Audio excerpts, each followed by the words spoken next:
BS degree in okay. And that I forgot to mention. Thank you, Fran. We will be recording Suzanne's presentation. We will not record during the open mic because that's your opportunity to say what you need to say, and it may not be a perfect poem yet, may not be one you want recorded. So we'll just have that as the open time, not recorded. But we are recording the presentation, and that recording will be viewable and listenable on the Benicia Library website. Okay, now we'll start. Born in Oklahoma, BS degree in education from the University of Tulsa. And after graduation, I read, Suzanne, that you married your high school sweetheart, Ed, who attended the Air Force Academy and went on to pilot training. And you did graduate work in behavior disorders at Wichita State University and taught for 17 years during their many military moves. And so you can see a whole background story right there. And once Ed retired from active duty, Suzanne became enthusiastically active with a creative writing group in St. Helena and began writing poetry. So Suzanne's poetry is influenced by her years of teaching, her experiences as a military spouse, and her love of the California coast. And she's the author of 2 books, Voices Beyond the Canvas and Her Visions, Her Voices, which are both ekphrastic duets, love that phrase, with visual artist Jane Manilow. And she and her husband and their dog, Allie, all live in Fairfield. And you have just been named Poet Laureate of Fairfield. And we are privileged to have with us tonight Juanita Martin, who was the founding Poet Laureate of Fairfield, and now you are the current one. So this is good stuff. And just to start, I know from experience that when you're getting started as Poet Laureate, there are so many things that appear to be possible and so many things that are challenging. How are you entering into this Poet Laureate-ness? With a lot of wine. Okay, good. Yeah. Yeah, it's Fairfield had a little bit of a lag between Juanita, and then there was another Poet Laureate after Juanita. Her name was Bonnie D. Michelle. And so trying to get some things going in Fairfield that really meet the needs of the community here. I know there's wonderful programs going in Benicia and Vallejo and Napa. And I don't want to mimic those. I want the Poet Laureate events that I'm doing here to be kind of unique to Fairfield, so we can draw a new crowd and a new group and have all of you guys come join us as well. One of my goals is to have visual poetry in the city. So I'm working a lot with the Fairfield Sassoon City Visual Arts Association. We're already on our 2nd collaboration with them. So their juried art show is coming up, and we have poets coming in to write to that show, and we'll have those poems there. One of the things that I really wanted to do was to start getting students involved. So I coordinated with our daily newspaper, and I have a once-a-month column now on Sundays, and I'm featuring student poets. So I've contacted every single English teacher in the city of Fairfield, and I write to them about every other week, and the students send me poems. And not every student can have a poem in the paper. We don't have, a whole section for that. So I got permission from our downtown local coffee shop to post all the submissions up in the coffee shop. So because Fairfield is a commuter city, a lot of people come home and they don't want to go back out again. And so this way, if poetry is physically visible for people to see and go and read at their leisure, then we're getting a little bit of a different view with it that way. Another thing that I'm working with is with the Solano Land Trust. Juanita just attended an event with me as well called a Hike and Write. And we went out to one of our brand new open spaces, and we did poetry and hiking and writing. And now we have a collection of poems from the Hike and Write. So that's just kind of how I'm getting going. Yeah, it's Okay. at first it was a little overwhelming, Mhm. but it seems kind of, the city has been fabulous to work with. They have just been very cooperative, and the libraries. So yeah, that's where I'm going with it. Well, that is great. And it really sounds like you're listening to your community and then going from there as good community organizers do too. So that is Right. I have a that's Zoom. really I have a Zoom this Friday with the head of the English department at Solano Community College, so we can get something going with those students as well. But oh, excellent. Okay. yeah, All right. Well, thank you for giving us that context for your work now. I just want to ask one question about your own writing, and okay. that is, uh, what gets you going writing?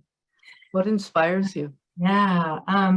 A lot of my inspiration comes from the coast, from going over to the coast. But as you had mentioned, I married my high school sweetheart, and I did a lot of writing when he was active duty for the Officers' Wives magazines, for his squadron newsletters. And when he retired, I wanted my writing to go in a different direction, which is why I wanted a little bit more of a creative voice opportunity. I signed up with a community ed class at Napa College, and that's the St. Helena group that I'm still with. That's been like 22 years. So yeah, it comes from that. It comes from my experiences in the military. The selections that I've chosen tonight, you'll see a variety of things that have inspired me, as many people do, their personal experiences, their environment. Yeah. Well, thank you. And why don't you go ahead and present some of those poems so we can get a little feel. Well, I just wrote a little quip. feel. I started with just a little quip. It's not really a poem, but just a quip to kind of get us into it, because I think everybody faces a challenge when they sit down to write, and it's called a writer's challenge. To step into the space of a blank page, collage it with imaginary color, to walk hand in hand with wonder, wrap souls with magical warmness, to inhale the breezes of fantasy's breaths, create fabrications in the wind, to embrace feelings of hidden meaning, to reap unearthed ideas, to celebrate vivacious voices, release inhibitions from shy silence, to seduce bare paper with passionate words, then dare someone to read them. Right? I mean, that's what we do. We put them on there, and then we want somebody to take a look at it and tell us that it's, you know, worthy of their time. So the second selection that I have, I think many of us do go to poetry to voice our opinions about current situations, about what's going on in our lives, and worldwide as well. This one, you'll hear a quote in the middle of it, a quote that I chose by William James. He was a US psychologist and philosopher from 1842 to 1910. And his quote is, "Act as if what you do makes a difference. It does." Poet's passage, why I write. Like walking on hot stones, quick and unsure, writing can be relief it's over, or dying to try it again. Finding precise words can be a muddy river, unable to see as they clump, stuck, suffocating any chance of surety. Discouragement or encouragement both swing on imaginary clotheslines. Pins can hold or release them in strong wind. Just depends on the shift, like written thoughts hang in eyes, dangle in mouths who read and speak of change. Act as if what you do makes a difference. It does. Journalists derated, critical thinking berated, while storms surprise, fires rage, and climate changes. And then there are the children collected like stones, left in cold cages, only because borders are controlled by bargains. Mocked speeches echo flippant laughs, crowds embrace assault over truth, while public service, a draped flag, covers failing hope. So I write poetic lines like scattered moonbeams clinging to a sighing sea, rimpling little by little to find meaning, drift with an unspoken vision until the unthought of belief surfaces to real, breathes life into the mystery of existence, enters a path where sensitivity merges with words, encourages. Why not see hesitation of doubt, then question the answers? So writing is a journey. It is totally a journey. And like I said, a lot of my inspiration comes from coastal trips that we try to get in many times a year. There's just something about being there at the ocean and just letting everything go. Journey. As if passage could be explained, sun dips into the edge of ocean's expanse. Deep yellows meet hints of sapphire with muddled green. Closer in, waves collide with rocks, caress each speck of sand, leaving luminous sparkles of longing eyes inviting to see their precious paths. How they have played freely in depths of calm beneath mysterious turbulence. As a coral morning peeks into my window, I sit down to write. Lined tablet seems vast with no words on it, no shimmer of thought speaking. Ideas jumble from head to nowhere, no surge stirring anything, a sea of creativity that needs to travel deeper down to the soul, to the depths below commotion, past intention and result. I find that often if I have an intention for a poem, it doesn't work. If you just let the poem be itself without intention, the result sometimes is amazing. Part of my life, as you heard, was being a military spouse. And it wasn't until I was no longer an active duty military spouse that I actually stepped back and took a look at what being a military wife was. I have a small collection of poems about being a military spouse, and this is one of them. Camouflaged image. Although she does not actually go to the war zone, military wife, loyal image as common as flag waving on the 4th of July, has internal battles never made public. You have seen her in various photographs, standing quietly proud, reverent smile as perfect as her husband's pressed uniform. Elegant rose hides the thorns that can stab and sting. You have seen her salute the American flag as her husband hails his obligation to duty. A kiss goodbye that could mean just that. Imagine the Lady of the Lake handing King Arthur his sword. Magical powers enables him to be strong.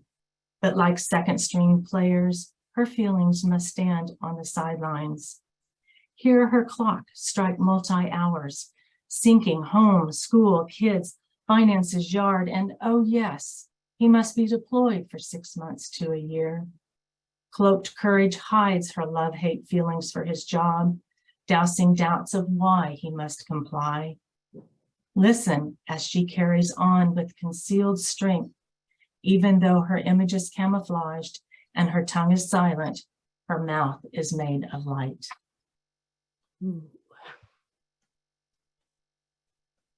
Yeah, and this one, a lot of times when you're in the military, and we've had to do it many times, there's a thing that you know when the blue sedan and the chaplain car comes to the house, you know what the news is. And every time your husband is gone and the telephone rings, you're very jumpy. Connection. This is a sonnet. The birds begin to chant their lively sounds as yellow peaks of dewy dusted light awaken me. My thoughts like wind whirl around an empty space. Your absence calls, invites my dreams to stay, to play and be part of passionate memories, hug our love and soothe the sting that festers in my heart. A soldier's choice determines duties of the khaki uniform you wear with pride. Deadly conflict far away. Dread lurks near as I wait so drained. I cannot divide the daunting distance and the flagrant fear. The phone rings loud, disrobes the silent air. I plead the birds to sing my cloudless prayer.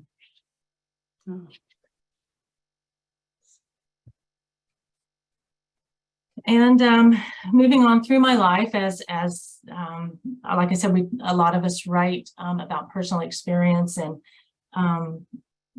a few years after my husband retired, my brother was diagnosed with stage 4 kidney cancer.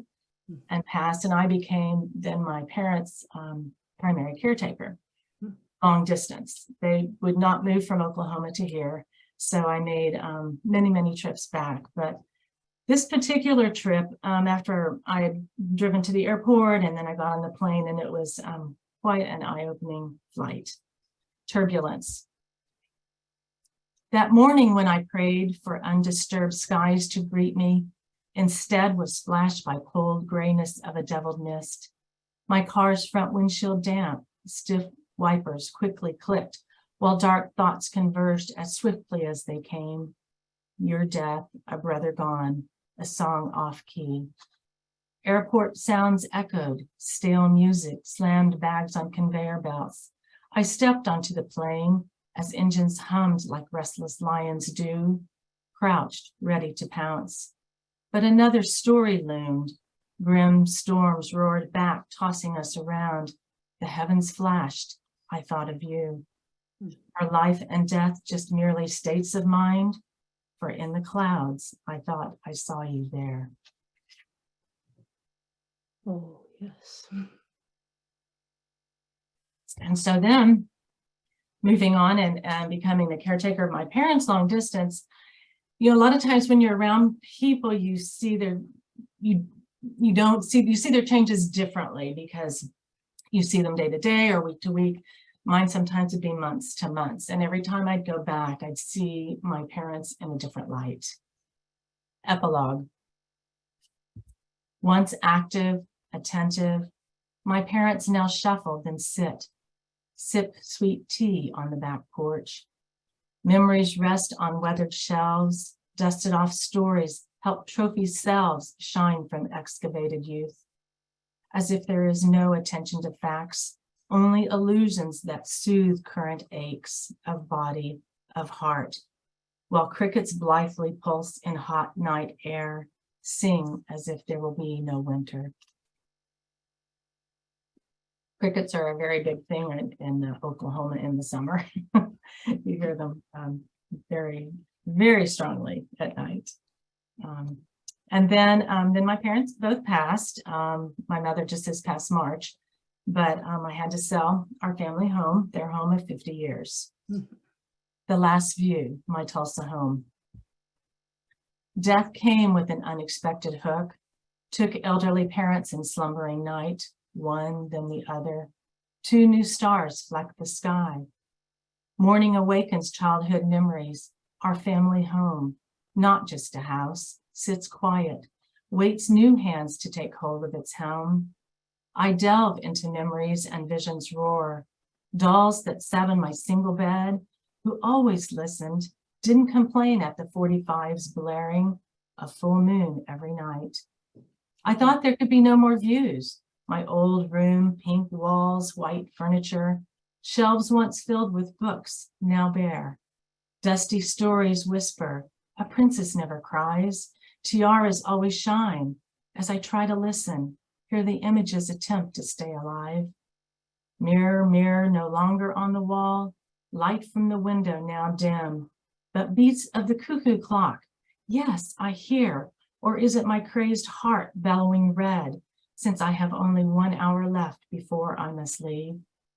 Back then, I couldn't wait to turn 18, flee the walls that bound me. So why now, after all these years, am I confessing that it hurts to see no furniture, no pictures? Worn carpets, dinged baseboards, faded curtains, frayed but remain in place as I unthread the needle of attachment. Witherless and sweet, this home not just a vacant house, stardust cannot be swept.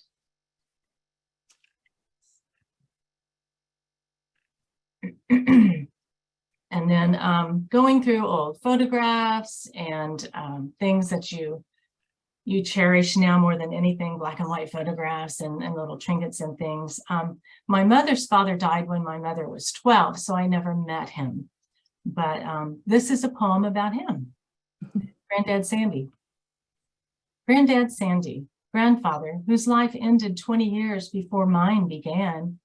Phantoms waft through seeping curiosity, so I rummage in dusty family trunks, memories held together by buckles of hope, A chance to meet you through a tomb of trinkets and treasures. I find an aged book, forest green with a hard cover, flaked gold lettering, your name inside with sharp pencil strokes. My fingers waltz frivolously with each letter.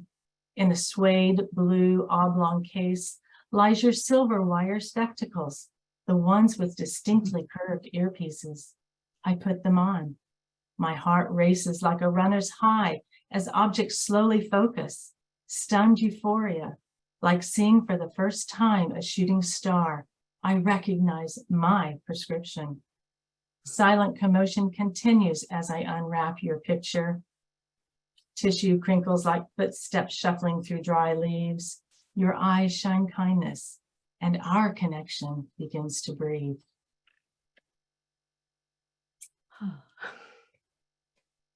So I have a little bit more time. Oh, yeah. Okay. I like to do ekphrastic, as you know, with Ardit Janet Manalo, but I also think it's fun to do ekphrastic to famous paintings as well. This is one I did several years ago, but it's kind of fun to go back and revisit old poems sometimes. This was written to Portrait of Madame Matisse, where Henri Matisse said, "There is an inherent truth in which must be engaged from the outward appearance of the object to be represented." And so this is about her. This is the picture of his wife sitting kind of in a chair with a scarf around her neck. Stories not told. What stories lie behind the mask of your demeanor? As you sit rigid, the hollow holes that used to house your eyes, your plastic smile epitomize anonymity. Proper blues, his favorite color, clothe you, veil your deflated spirit. He wanted to paint you nude. You did not want your vulnerability awakened, feared it would be compared to favored models. Your head adorned by a black scrolling hat halos your white frozen days. The truth is, beneath your cratered silence, you have stories, stories just not told out loud. Outward appearance will not reveal the hurts you carry like babies swathed in flannel. While he paints, the melon silk scarf limp around your square shoulders slip. Your mind journeys to places unhampered by canvases and palettes, where you matter more than brushstrokes and perfect images.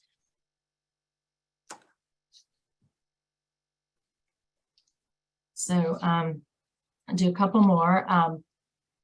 When we first really decided we wanted to stay in California, you're kind of enamored with San Francisco. It's like, oh, it's the most beautiful, fun city, blah, blah, blah, blah. And going down the street one day, I just really saw something that we all should probably, and particularly now with the homeless situations that we have, take a deeper look at. An evening in San Francisco. It was the olive fatigued jacket draped across equally tired shoulders that caught my attention. Moonlight revealed desolation. We were walking from the Opera House to the Hotel Adagio. Opulence proclaimed privilege in the shadows of our evening. Footsteps marked time with our breaths. We swiftly strode past your concrete camp. I did not allow my eyes to see yours, afraid there would be reflected scars that go too deep. So this next one's just kind of fun. It's Ed and I have been married almost 45 years. We've been together almost 50. And we have a tradition that a lot of you already know about. Every Friday night, we have pizza and champagne. And this poem is about that. Enlivened. Amid the flow of felicity, newly married, we leapt beyond boundaries of promises, passions playful among flaming candelabrum of our hearts. You, a second lieutenant, bound for pilot training. Me, a new teacher, ready to ignite young minds. An apartment stacked with boxes, wedding presents, some unopened, as we unfold our togetherness, our union, our oneness. Like a tributary full, brimming with joy, we connect to this new life, eager to celebrate each moment, color our traditions, allow them to blend into our own uniqueness. So it began, One delicious evening, leftover pizza, uncorked champagne became how the heavens of our hearts were filled, and continue to this day, a Friday ritual, a way to keep the candle lit. And I'll wrap it up with this one. This is kind of goes with the theme for tonight, and that is where I find peace. Spirits of the ocean. There is a crisp presence here, a mystical beat feeding my soul with robust music. It opens my heart as sighs rise and fall with notes that float like vibrant spooling waves. Thick fog fades as a dim sun starts to shine. While I stare into this pause, this mystique, ocean sprays meet with rugged cliffs, bounce off, retreat to ripples of white lacy foam. In this moment, the child in me begins to play, uninhibited by wet sand, by strong winds. My feet frolic and dance. My thoughts, like downy feathers, flutter free. Life can be that way too. Unpredictable gusts can unveil unexpected spirits. Light survives the bleak dampness of doubt as I dive into questions. Not worry there might be a slight salty sting, answers of fabrics of what we want to believe. What is beyond the thin-lined horizon? To look beyond, must I first look within? I pick up a stone, like holding my heart in my hand, throw it as far as I can, giving way to fresh faith. To receive, I must first give. Catching this desire, this unseen symphony ready to share, walk forward as if this is heaven, leaving pressed footprints here until they wash away. Yesterday gone, tomorrow waits to come, yet somehow both are enough, regardless. Well, let's unmute everybody and give some applause and make some comments. Yay! Yes, Suzanne, you just you started where we all start in terms of looking at the writer's task, and just such wonderful, wonderful imagery, looking to the depths beyond commotion. I think I'll carry that around for a long time. And you took us on your journey, which is unique to you and different from the experience of many of us, but you drew us in. And we all become enriched by knowing your story through your poetry.